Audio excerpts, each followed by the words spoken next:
Hello everyone and welcome back to another how-to tutorial. In this video, I will show you how to hide a Facebook post.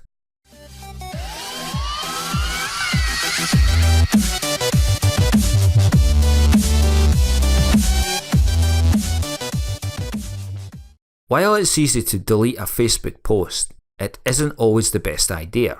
For example, you decide to change your profile picture. You can't just delete the post.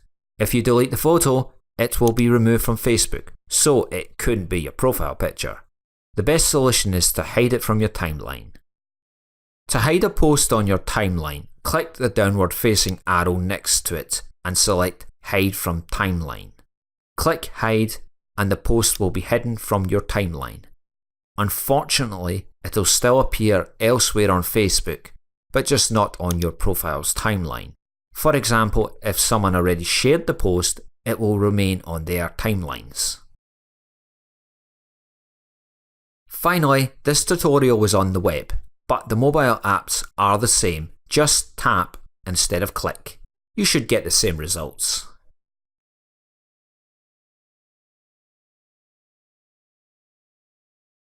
You have been watching a how-to tutorial from David Reilly. If you like this video, give it a thumbs up and don't forget to hit that subscribe button. To receive notifications about every new video, you can also turn on the notifications bell by clicking or tapping it. You can also leave a comment down below. Your ideas and suggestions are always welcome. Until the next time, take care everyone.